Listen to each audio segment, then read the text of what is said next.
and also deliver, so I'm putting you on the spot again, he can also deliver for our state, for the funds that we need to push the new generation technology forward, for also supporting activities in our state, because it just makes common sense. And we will provide, we all, but particularly in the aerospace industry, we all have to provide him with the information that he's going to need to be armed with the knowledge to succinctly speak on behalf of Florida and why those industries need to either come to the state, expand in the state, or stay in the state. So I present to you our very own Senator Marco Rubio.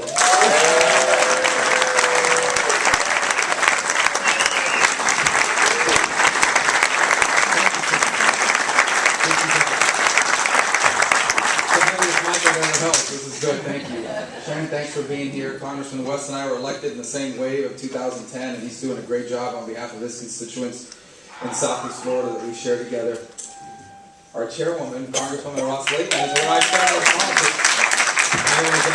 And I always brag about it. I'm an alumni of her distinguished intern program.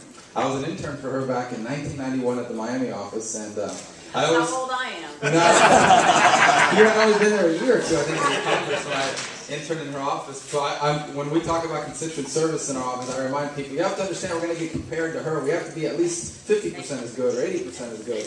She's the gold standard in that regard, but now she's doing very important work for, you guys call it foreign affairs here, right? We have affairs, not relations. Yeah.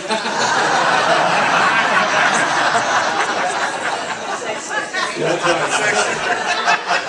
Everywhere I go, the House is more exciting than the Senate. We're the Foreign Relations Committee, which I'm on, but in the House, it's the Foreign Affairs Committee. But it's the same subject matter. She's doing a great job at an important time. I think no matter what happens with our economy and our budget, which is critically important, every few weeks we're reminded of what an important role America plays in the world and how things that happen literally halfway across the world have a direct impact on our daily lives. And so we're glad that someone like her is in charge of that here in the House, and look forward to working with her in that regard. And Jennifer Carroll's a great lieutenant governor. I'm proud of the fact, as I was walking in, she was saying we had served together in the legislature. What she didn't tell you is that as accomplished as she is, she's soon not even going to be the most famous member of her family. That's right.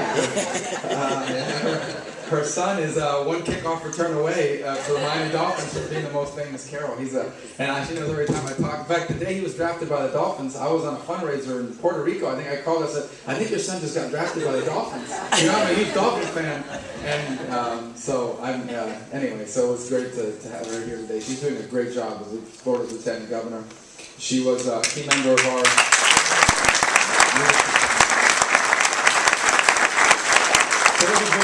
As you guys know, Sharon is a leader at the Republican National Committee and playing a key role in shaping the message. I know we're not all Republicans here, but at least I hope it was 50.1% of you all. But we're working on at least. But the point is, she's doing a great job, and Dustin's very proud of the state, and we're very grateful to you. Well, do we establish a forum? Because in the Senate, I'll just keep talking. I become like a senator. I just talk Senator, your first part of form is say, yes, I received the charge of taking... Well, let's talk about that in general. Here's what I'll do for 5 minutes, and then whatever format because I know we've got a lot of people here, we can answer a lot of questions for you. The space program is critically important for America's future. I will tell you that, our other Senator, Bill Nelson, has actually been in space, so I'm trying to score a ride before the shuttle is scrapped, and I just kidding about that, but it's critically important. I tell people about the space program. It's not just about launching people into space because we like watching it.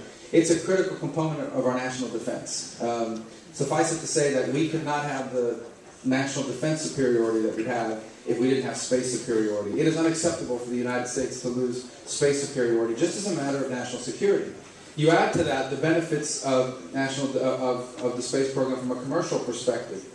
There are all the work that it takes to put together a launch, whether it's a satellite or a people, helps develop technologies that have applications outside of the space program that create employment for people all across the broad spectrum. So I tell people all the time, I'm a supporter of NASA, not just because it has significant operations in Florida, but because of how important it is for our country, both from a commercial perspective and a national security perspective. And you know why I know how important space travel and the space program is? Because emerging nations like China and nations that, quite frankly, have struggled in the last 20 years, like Russia, have continued to invest in their space program for a reason.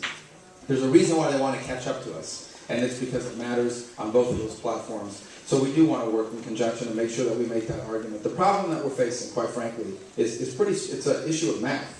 Our government spends $1.5 trillion more than it takes in taxes. And that's not NASA's fault, by the way. I mean, you could eliminate NASA, it wouldn't do anything. I'm not in favor of that, all right? I'm just saying, you could eliminate NASA and it would do nothing to help balance the budget of our country.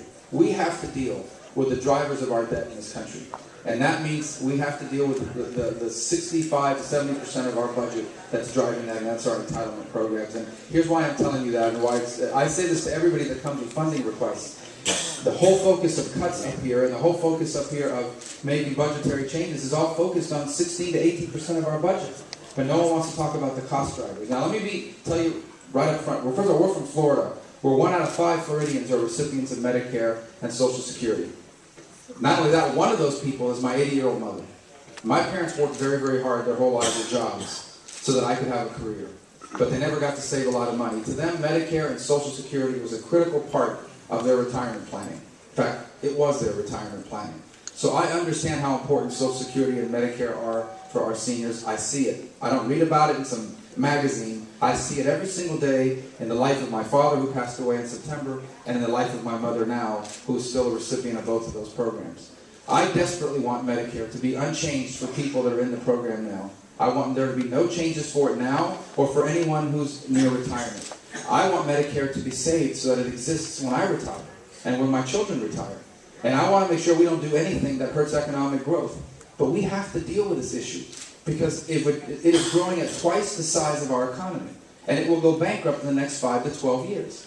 And all these underimportant priorities that we have in our budget are impossible to focus on as long as this issue continues to drive our national debt. We cannot continue to spend $1.5 trillion more than we take in. You just can't do it. And so,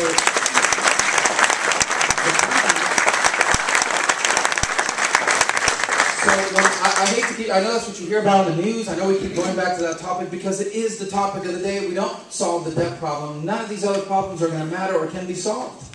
They can't be dealt with if we don't deal with that one. We have a golden opportunity to deal with it in this debate about the debt limit. I hope this doesn't be, it can either be a political opportunity or an opportunity to truly put our country on solid footing. And I hope that we do this right. Let me tell you what the choice is. It's pretty straightforward. We can either, those of us up here now, can either be part of ushering in the next American century, or we can leave our children a declining power and a declining nation. There's no third way. It's going to be one or the other. And I know, I speak for everyone standing up here, and I believe everyone sitting here and standing in the back of the room, that want there to be another American century. Another American century means America will have space superiority.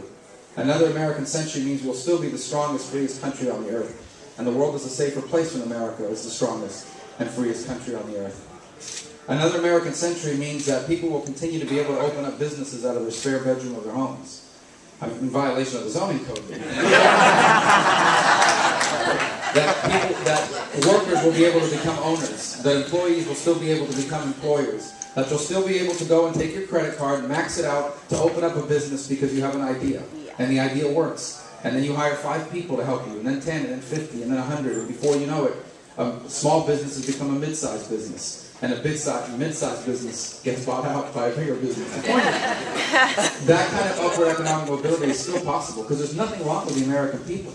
If only our political leaders were just a little bit similar to our people, we'd be much better off. And so I hope we can be a part of that. And I'm grateful you guys have come up here today. And now I guess it's time we're going to answer.